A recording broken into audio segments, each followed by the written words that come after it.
Yep, power. Look it up. Oh, there's. Sorry, that's it.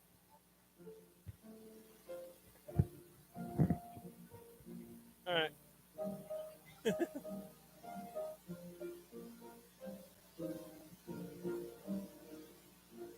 All right. Thank you, Miss Nancy. All right. Well, do you want to play something else for us? We'll do our offertory quick. So we need to do that before we go any further.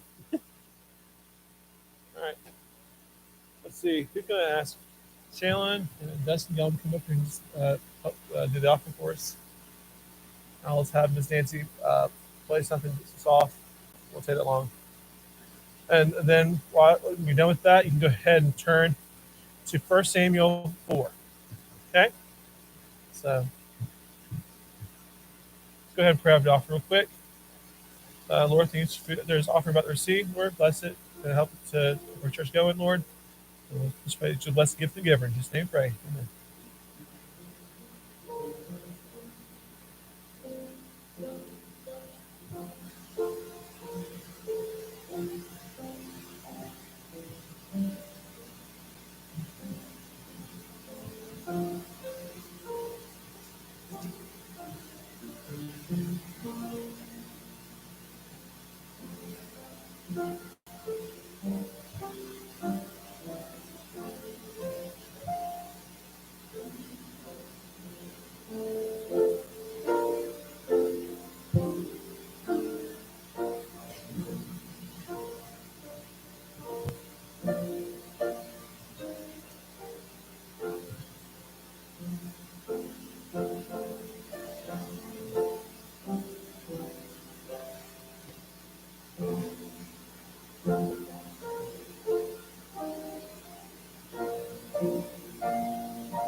Thank you. All right. Again, if y'all, I just want to use that time to give y'all time to turn to 1 Samuel 4. So if you're already there, go ahead and stand for the reading of the Word of God. So 1 Samuel 4. And we're going to learn about a term that's in this, it's only found really in this chapter. It's called Ebenezer. An Ebenezer. It's only found 3 times in the Bible. It's all found right here. It means the rock of help. So we're going to look at some points in this chapter where, uh, uh, in this chapter and some other chapters where it talks about Ebenezer and what the significance was for the people of Israel. Go ahead, good Lord, in prayer real quick. Lord, thanks for this opportunity, Lord, to preach, Lord, your word. Pray diligence is my tongue. Help me preach with clarity, Lord, and understanding that people can get the message that you've laid in my heart, Lord. And I pray, Lord, that just everything that's undone is your honor, your glory, Lord. It's not for mine. I don't wish any glory for anything, Lord. It's all yours in Jesus' name. Amen. All right. Well, let's look in here about verse 3. 1 Samuel 4:3. And when the people were coming to the camp, the elders of the Israel of Esau, wherefore hath the Lord smitten us today before the Philistines? Let us fetch the ark of the covenant of the Lord out of Shiloh unto us, that it may come unto us, that may save us out of the hand of our enemies. All right. All right. So you have a situation here where Israel was facing off against. Okay, y'all can have. I see. I'm sorry. Where Israel was facing off against the Philistines. The Philistines had long been like a thorn in their flesh for since the time of the judges, which lasted about 300 years. So at that time, it's like you can talk about. We talked about in Sunday school today. The third judge, which was Shagmar, he delivered them from by slaying 600 Philistines like 200 years before. Okay, so the Philistines have been around for a while. They've been a kind of old adversary. You kind of see them throughout the time of the kings as well.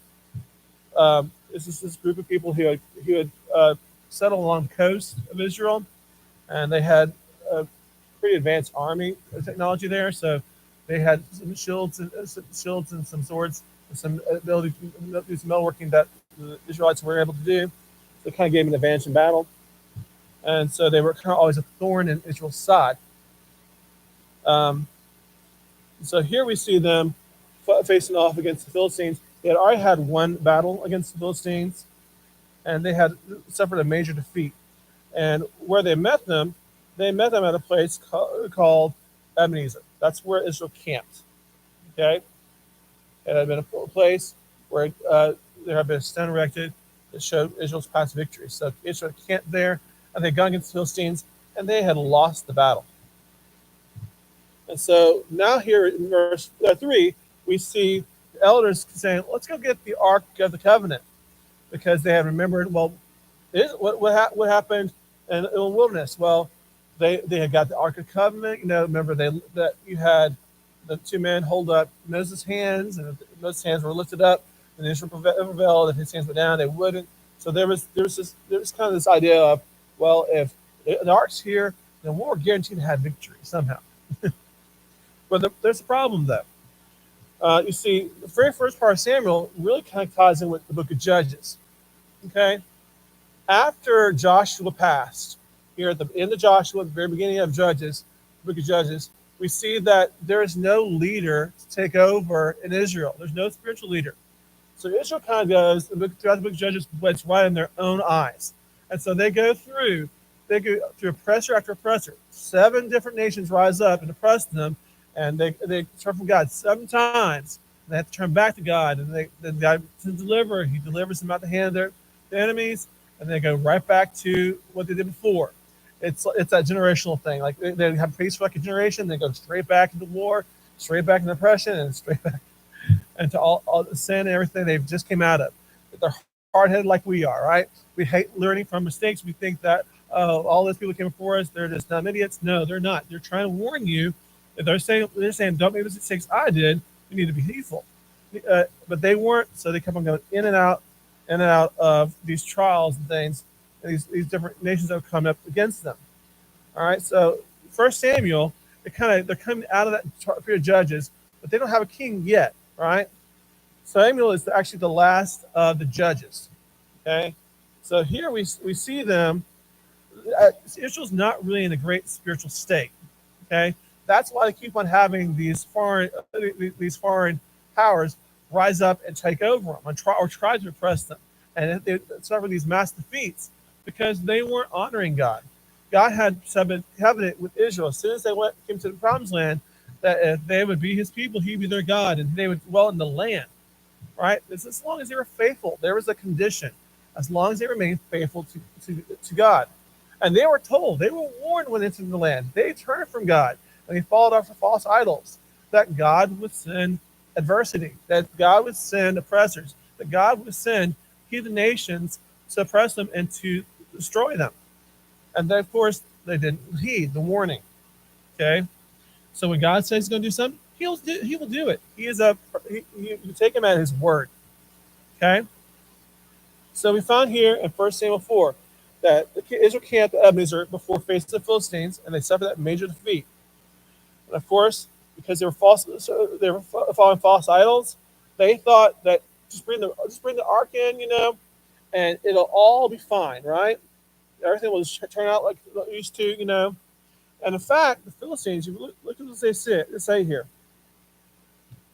In verse 7, here, 1 Samuel 4:7, and the Philistines were afraid, for they said, God has come to the camp. Why? Because the ark represented the throne of God. Okay?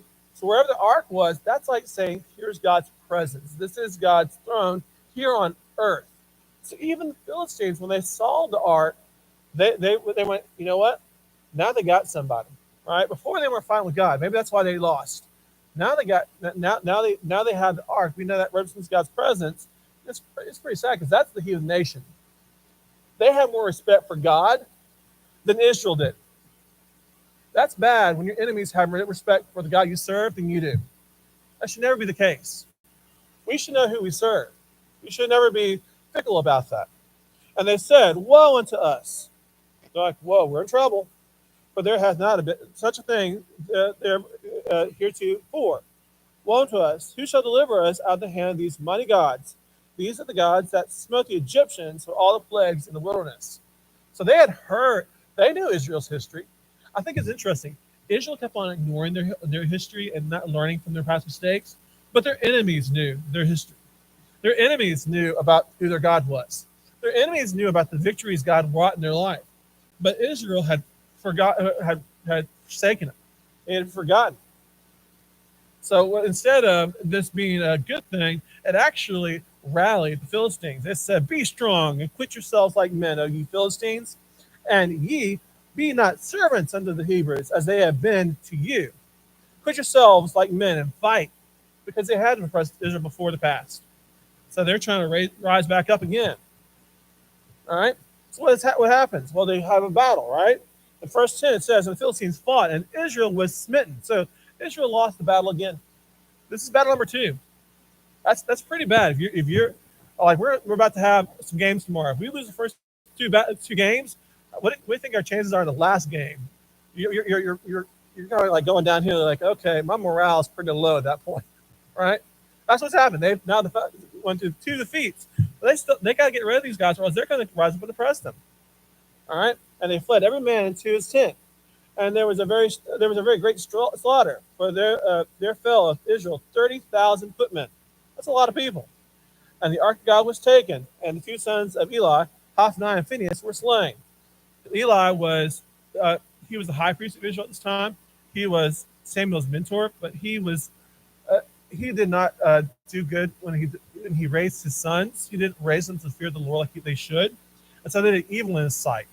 So God put a curse on Eli, and his spirit departed from him. And it's a very bad thing. And and instead God spoke to a little boy named Samuel. You remember that? Mm-hmm. So this was his two wicked sons, and God told him, "I would cut your house off, and there'd be no more after you." And so here's the sons. Here's that prophecy's coming fulfilled. Boom. Eli and Hophni and Phinehas were slain. And there ran a man of Benjamin out of the army, and came to Shiloh the same day with clothes rent and with earth on his head. So all of a sudden it's like, oh no, we've messed up. What happened? This was the very first time we see Ebenezer, but it's used in a great defeat. So this is the Ebenezer of defeat, a memory of defeat. God can use things in your life to teach you things, to show you why you need to trust Him. And He can use victories in your life, or He can use defeats. In this case, it's Ebenezer defeat. Maybe there's a time in your life when you saw a great defeat, where you saw yourself where you weren't supposed to be with God. All right? I know I can look back, and there's times when I wasn't where I needed to be with God, and God showed, and there was a lot of defeat. I lived a defeated life because I wasn't trusting God. Okay, and I couldn't just go to God and go, "God, fix it, fix it, fix it." So many times we do that. We try to treat God like He's a genie in a bottle, don't we? If we're not where we're supposed to be with God, sometimes we have a crisis or circumstance come in our life, and what do? God, help me, help me. Think about 9/11. What happened after 9/11? Church attendance spiked across America, didn't it? Why? Because people saw a great evil. They saw a great crisis, and they went to God. They were going to church, going, "God, help me, help me, help me." And you know what? If you're expecting God to turn around a country like that, where were you before? That's what He's going to say. I was here the entire time. We moved. God didn't move. Quite often, we don't realize it's us. It's the problem, right? We want God to do miraculous things, but we don't want to trust God for it. We don't want to live our lives daily for Him. We just want to live for Him when it pleases, when it satisfies us, when it meets our conditions. You know, serve us when it's convenient for us. Let me serve you, God, at a convenient time for me. I can't serve you, God, right now because I'm too young. I can't serve you, God, right now because I'm too old and feeble. I can't serve you, God, right now because I don't have any money. God doesn't care. He can take care of that. He can take care of me anyway. There's lots of people who didn't have money about. They don't care. I can't serve you, God, because I can't speak. I got speech impediment. Can you tell? God, I can't serve you right now because I have too many things going on. I my job makes me work all these strange hours. You don't know what's going on in my life, Lord. I'm just not feeling good today. God, you just don't understand. We're trying to serve God convenience instead of serving when He's there and ready for us. We need to serve him every day. We need to have a daily walk with him. And that's something that was missing from the Jewish people's life during this great defeat. They weren't living for him every day. They were too busy serving false idols.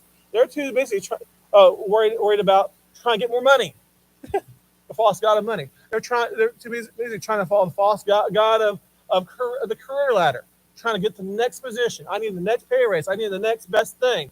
I want the next best house. I want the next best this. I'm serving other false gods. I want to serve other things. But instead, they weren't focused on serving God. Let all that stuff just go aside and just honor God, love God, serve Him, do what He says. You know, let Him do those things for you.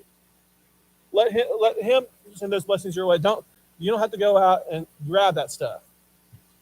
If He wants to bless you, He'll bless you. If not, then He'll still take care of you. All right?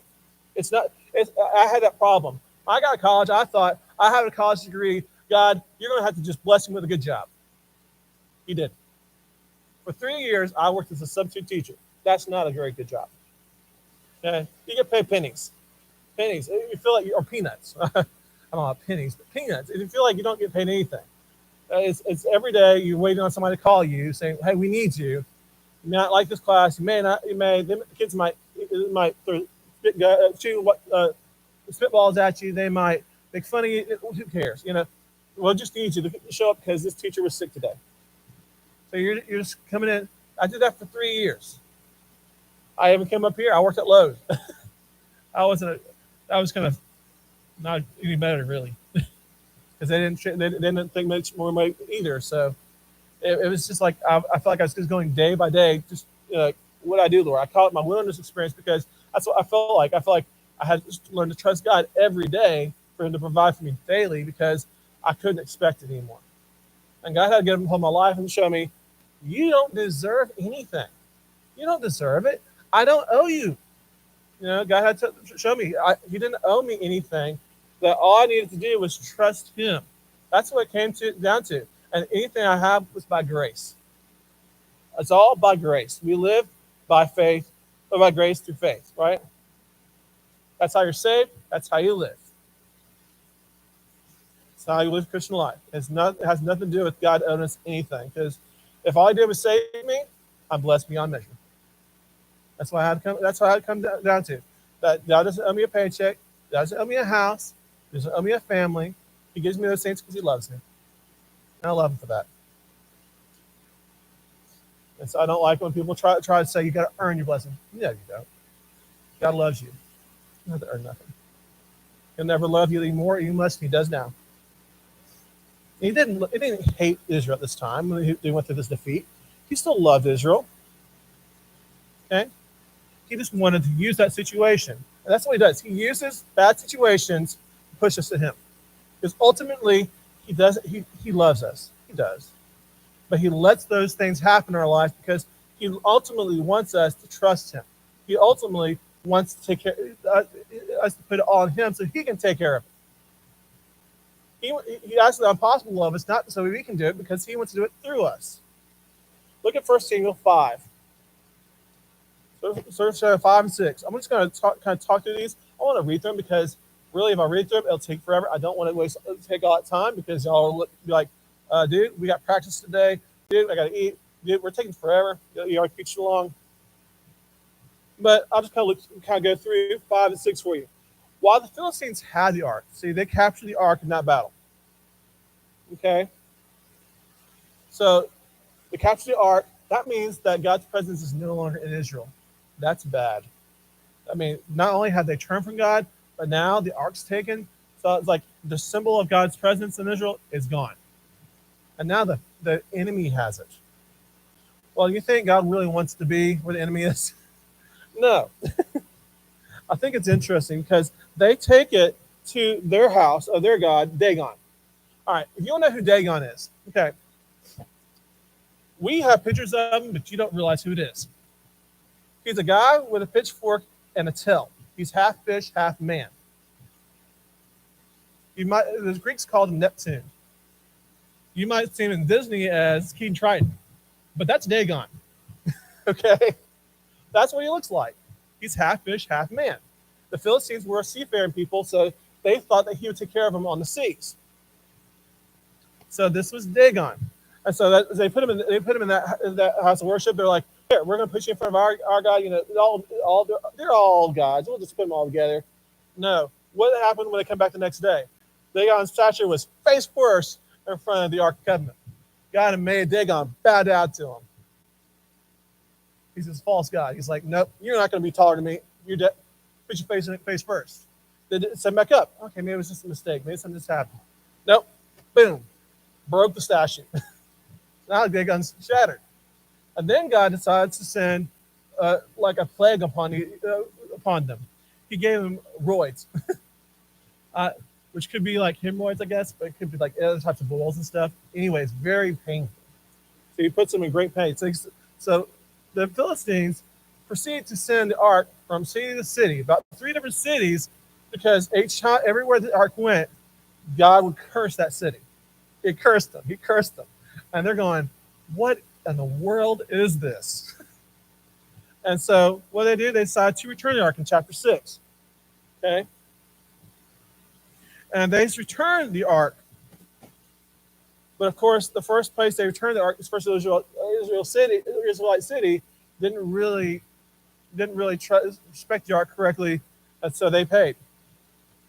They tried to put the ark on a cart instead of carrying it God's way. They still tried to do it their way. Okay?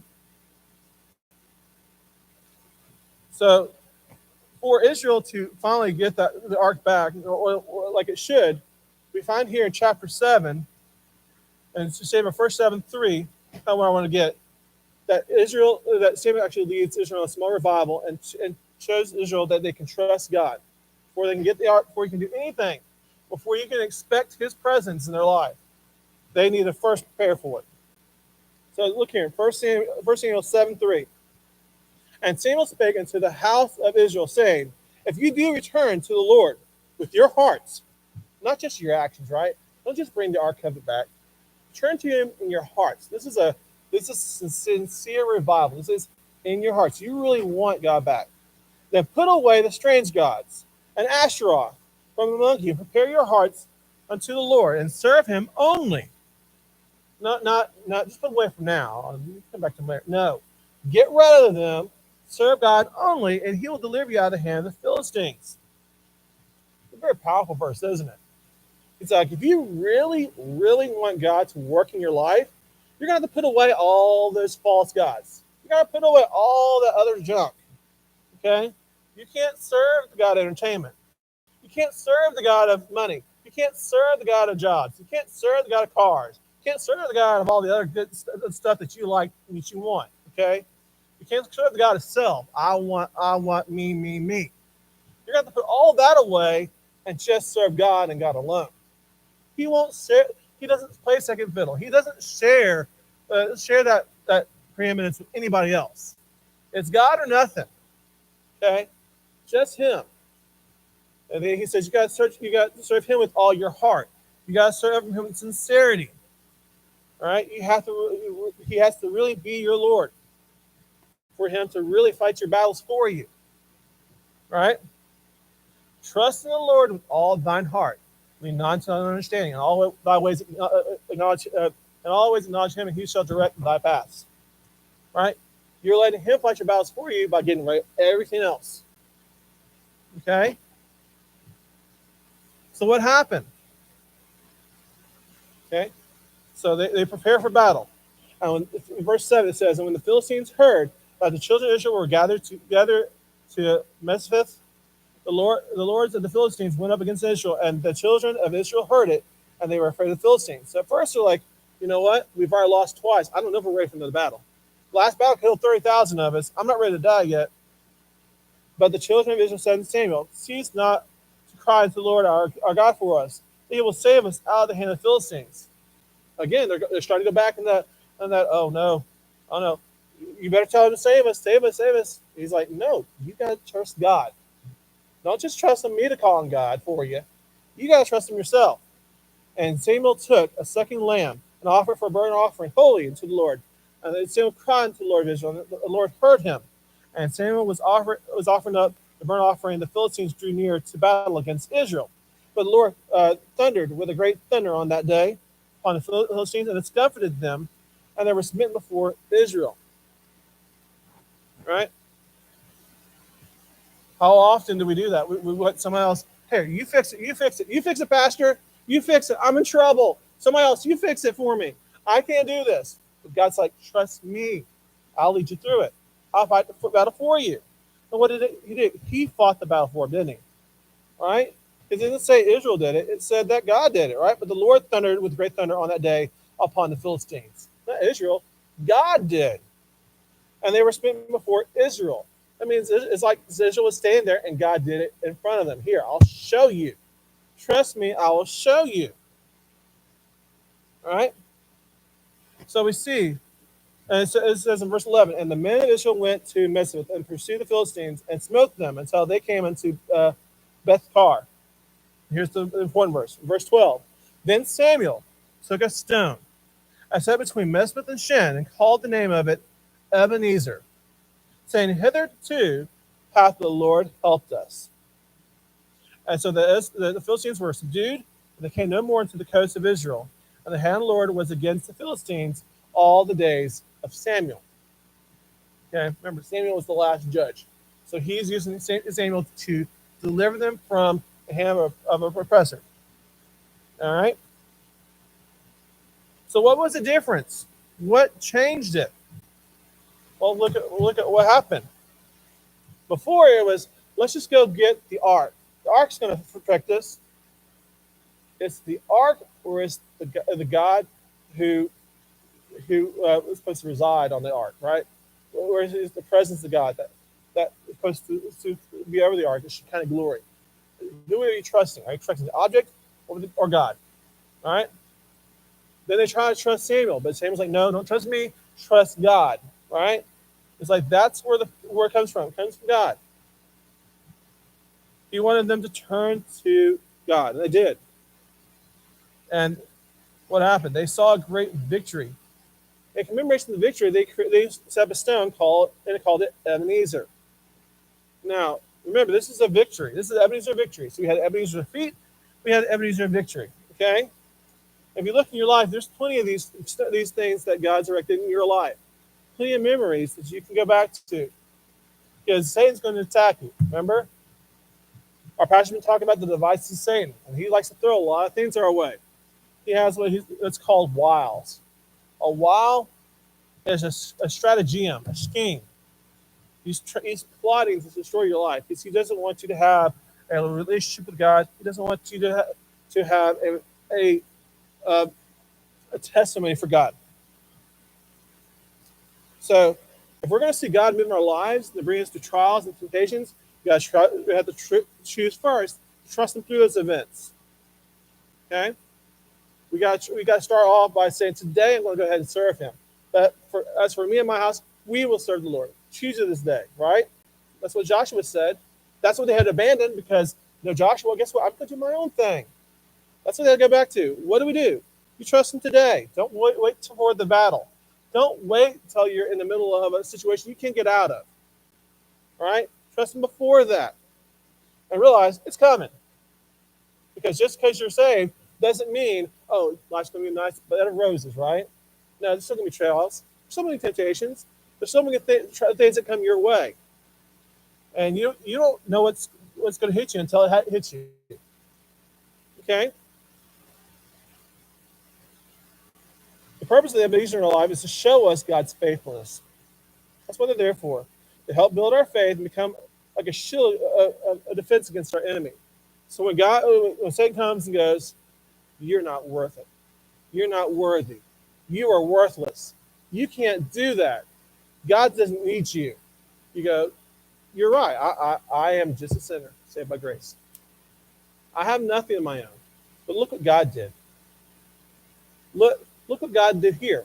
See, this was a defeat because I didn't trust him. But look at this one. I had victory because I trusted him. Look, that might be a defeat because I didn't trust him. But look, as long as I trust him, guess what? You're defeated, old Satan. You're defeated, foe. Because greater is in me, he is in me than he is in the world. We can recognize our Ebenezers by reading our Bibles and prayer.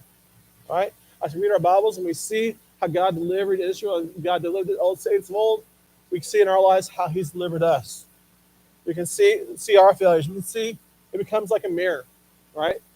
It's like a mirror, and it reflects to us the truth that's in our life. We can see where we've turned from God. We can see where we trusted God. And as we walk with the Lord, we experience that victory. That's the life He wants us to have. He wants us to experience victories, like Israel experienced in Joshua. But so often our lives end up like the book of Judges. We go through this endless cycle of defeat. We come back to Him, defeat, come back to Him. So we don't listen. We're hard-headed. We're human beings. We don't like to stay on track. We like to get off track and go, ooh, nice shiny thing over here. We have a squirrel moment. Squirrel. Oh no, don't do that. Put those blinders on. Trust just God. And as we see these victories built upon each other, what do? We mature in Christ. It's ultimately He wants. He wants us to mature in Him. That's why Paul states, he says, the just shall live by faith. He says this in Romans 1:17. He says it in Galatians 3:11. He says it in Hebrews 10:38. On and on. The just shall live by faith. What's faith? Just trust in God. Just put your trust in Him. Let Him do it through you. Put Him to the test. He can deliver you. Like I said, if we're saved by grace through faith, that's how we live, right? We couldn't save ourselves, so we can't live on our own, right? Too often, that's what we as Christians try to do. We think, well, I trusted God to save me. I couldn't save myself, so I put my dependence on God, right? Because that's what our Bible tells us to do. And we ask Jesus to save us. He saves us. Okay, we're saved now. But then we think we got to turn around and we got to work really hard to prove that we deserve to be saved. We do that a lot, don't we? I got to work really hard. Okay, well, I'm saved. I got to go to church a lot, because I got to prove that I'm saved, right? You go to church for that reason, you're going for the wrong reason. That's nothing to do with trying to prove anything. You can't prove anything to God. I was going to let you know that. He already knows everything. You can't prove anything to Him. So He already knows where your character really lies. He already knows where your heart is. So you can't do it. You can't impress Him. You can't just put on a suit and go, look, God, look, I put on my nice suit. Now you got to really impress me. Okay? I like putting on a suit. It's because I want to honor God. This is a thank you for Him. This is not to impress Him. I know I'm not impressing anybody here. I ain't impressing Casey. Casey's like, I don't care about your stupid suit. I can already see him back there. He's like, I just saw you in shorts or jeans last week. It's like, what?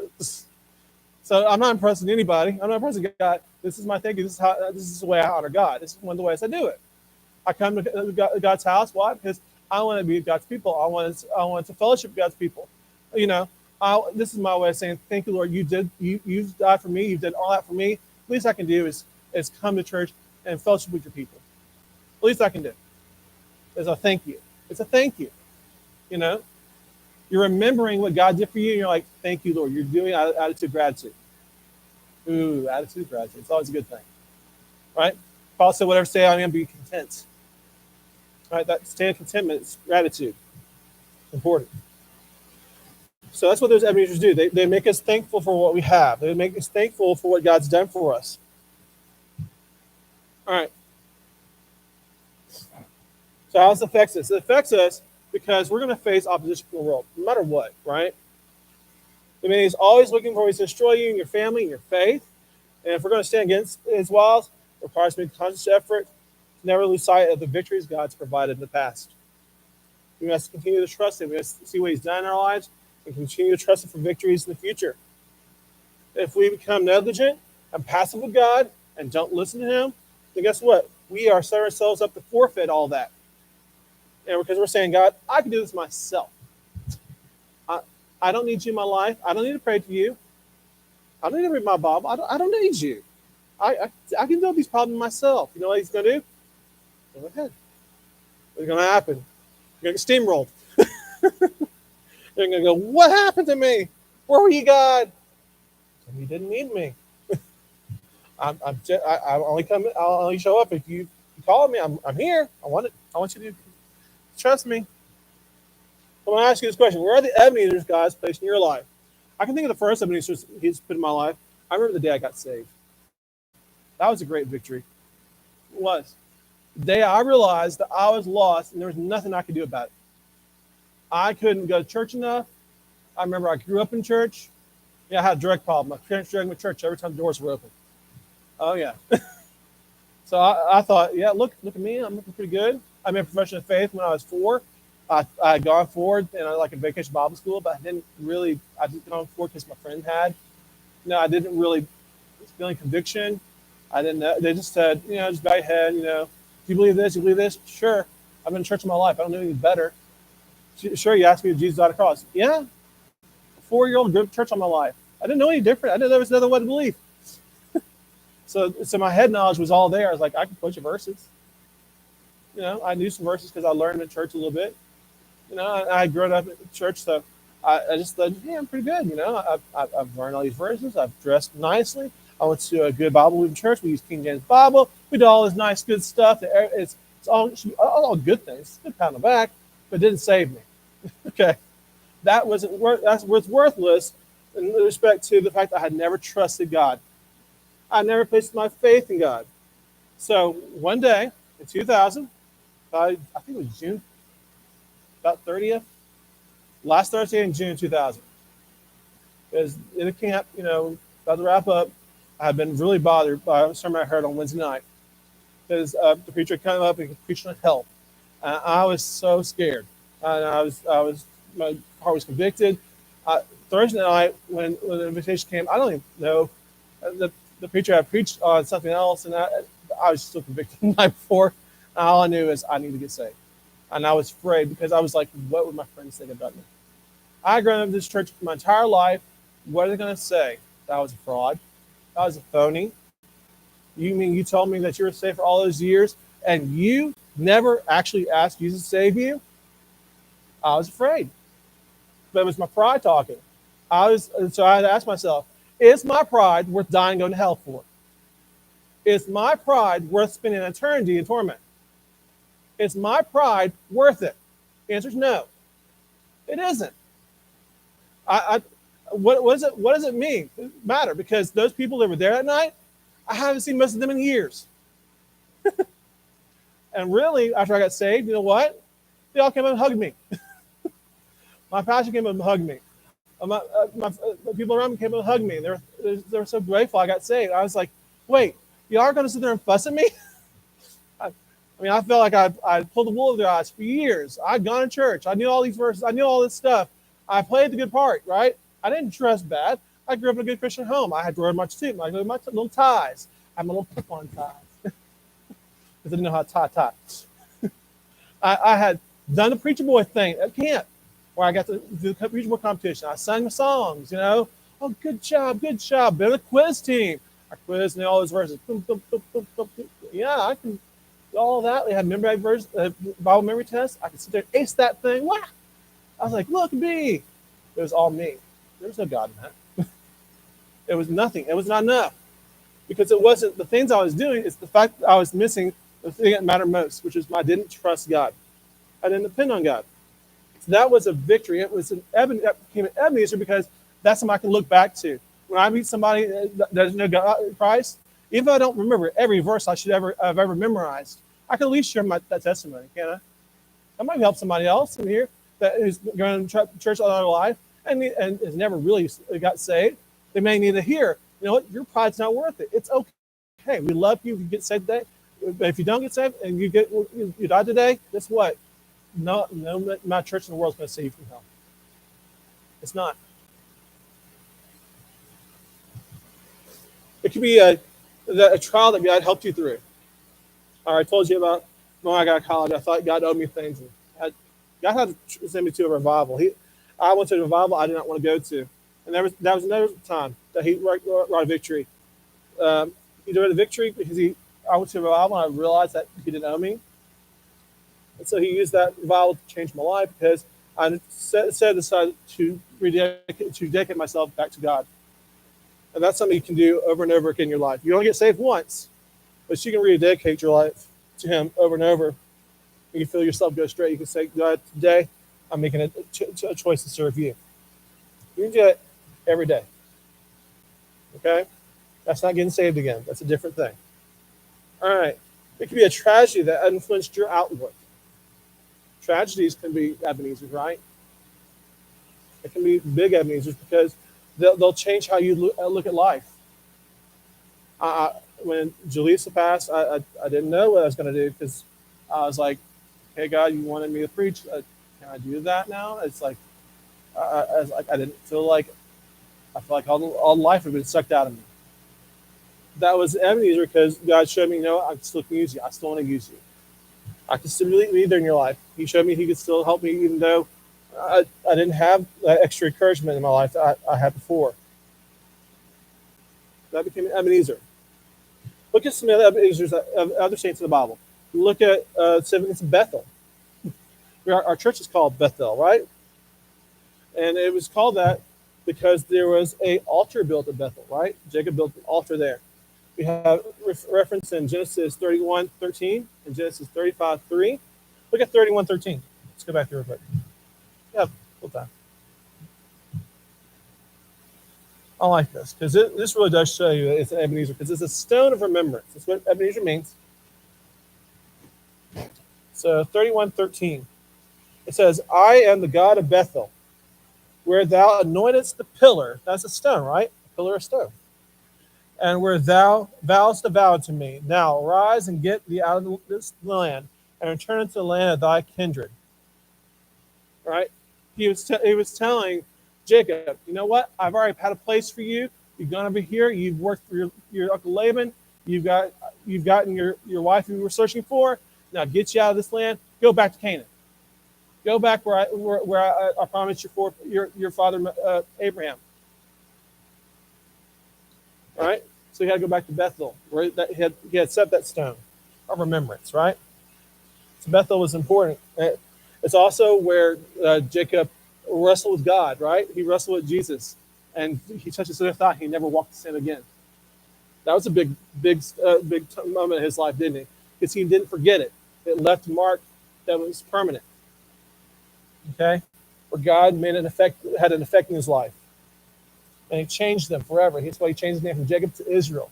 That's why I call them the children of Israel. Okay, instead of children of Jacob. Jacob means trickster. You want to be called the children of a trickster? No. Look at Ebenezer after the Battle of Jericho. In Joshua 4:13. After they fought the Battle of Jericho, what did they do? Since God had brought them across Jordan River, they set 12 stones. 12 stones is a memorial of what God done. But the great victory that God had brought them across.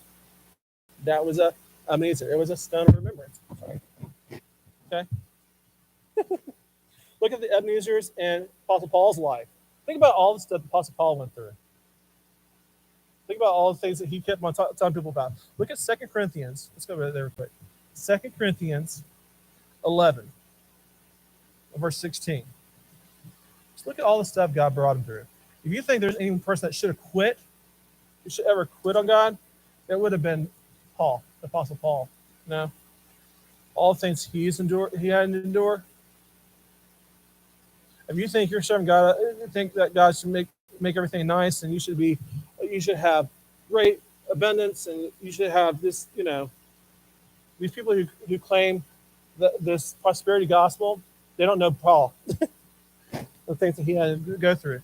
Verse 16, 2 Corinthians 11 says, I say again, let no man think me a fool, if otherwise, yet as a fool receive me, that I may boast myself a little. That which I speak not after the Lord, but as it were foolishly in this confidence of boasting. See that many glory after the flesh, I will glory also. All right. So he goes down here.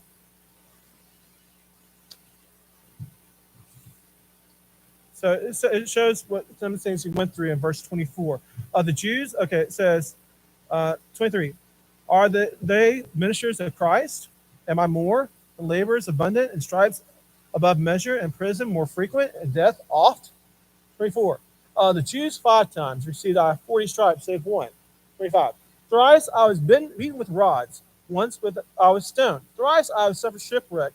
A night and a day I've been in the deep, and journeyed often, in perils wandering, in perils of robbers, in perils of my own countrymen, in perils of the heathen, in perils of the city, in perils of the wilderness, in perils of the sea, in perils among false brethren, and witness, and painfulness, and watching often, and hunger, and thirst, and fasting often, and cold, and nakedness. Besides those things which are without which are come upon me daily, the cares of all the churches. Who is weak? Am I not weak? Who is offended? And I burn not. I must needs glory. I will glory of the things which concern my own infirmities. The God and Father of our Lord Jesus Christ, which is blessed forevermore, knoweth that I lie not. So he talks about all the things he's been through. All those things were Ebenezers in his life. So every time he encountered a new obstacle, look what you brought me through. Look what God's brought me through. Look what he's done in the past. Look, he's brought me through that being. He brought me through that trial. He brought me through a stoning. That should have killed him. Time after time, he should have died. But God's brought him out. Brought him out. God had a place, had something for him to do, and he wanted to be faithful to whatever God put in his had given him to do. Right? If we could just remember that we have Ebenezer in our life for a reason. God puts those things there. He's had those events happen for a reason. He wants us to use them to turn us to Him and remind us why we need to trust Him. So we'll continue on that path of trusting Him each and every day. All right. Let's go to the Lord in prayer. Lord, thanks for this opportunity, Lord, to talk to everybody about these Ebenezers, Lord, you've put in our lives, Lord. I thank you for them, Lord, because it reminds me of all the things that you've done for me, Lord. It's you're faithful, Lord. Any obstacle or any trial I occurs to me in the future, Lord, that you can bring me through those things too, Lord, because you've always been faithful. You can be put to the test and prove it time and time and time again. And there might be somebody in this place this morning, Lord, who's going through an awful trial, who's going through a darkness in their life, Lord, who needs to hear that again. Who needs to go back and be reminded of those things you've done for them, Lord, or those things you can do for them, Lord. They just trust you, Lord, for it. As you can erect those avenues through their life, or those pillars that remind them of all your faithfulness, Lord. I'll give you honor, glory, and praise. You're worthy of it. In Jesus' name, pray. Amen.